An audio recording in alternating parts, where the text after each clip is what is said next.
din. Yung nagbabasketball, tapos biglang nag-slide, tapos tumunog yung bigla. Tapos pahinga ako ng mga 5 months, tapos naglaro ako.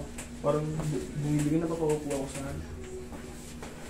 Hindi mo pinaayos, pinahinga mo lang ng 5 months, kala mo okay na. Ngayon naglaro ka, parang humanig na yung tuhod mo. Sige, ikaw. 2 beses na yun. 5 beses? 2. 2? Alin, ganito ko liwan. Dapat ipaayos mo muna kasi baka hindi pa natanggal na yung maga, akala mo okay na. Pero yung sa mga loob. Pero sir, nagpa-x-ray siya. Yung sa x-ray, wala naman. Normal naman yung lumabas. Hindi makikita yun. Hindi makikita yun. Kasi ang tinitignan sa most probably, yung fracture. Pero ito kasi, ang kaso na to, hindi ka naman nalaglag sa building o hindi ka naman nagbangga ng mga motor o hindi ka nasemplang. Walang fracture to. Ang titignan natin dito, yung mga ligaments. Katulad niya, no? Tumutunog siya. Ayan, no? Ang laki ng extended ligaments, oh. Saan manggagaling yun? Oh, kita mo, lakas, oh. Pinisa ko lang. Tupi mo. Okay, meron din pero mahina. Ito talaga. Boom. Ang laki nito.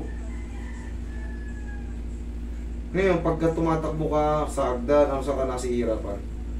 Pag naglalakad ka sa hagdan, sa pababa, pataas, pagtakbo, pagtalon, saan ka nahihirapan? Pag tumatakbo. Pag tumatakbo? Okay. Yun.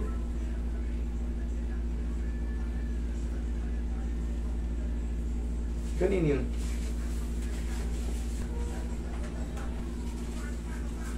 Makaka-copyright kasi.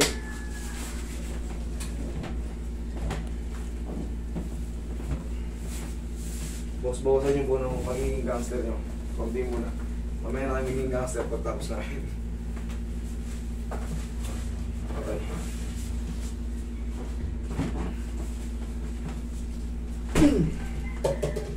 Thank you.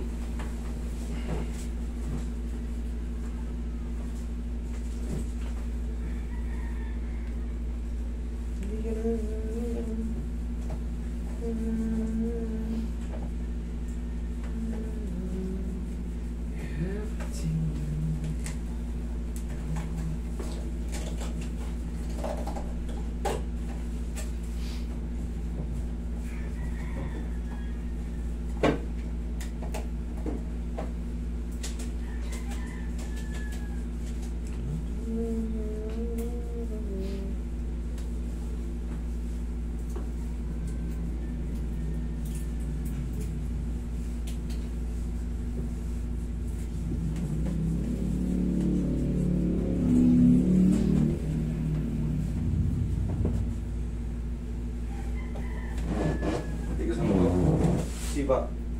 Isa pa. Okay, thank you.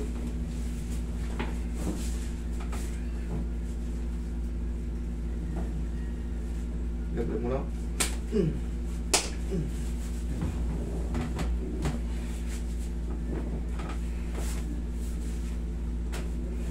Okay, check. Ganun po, sir. Talon.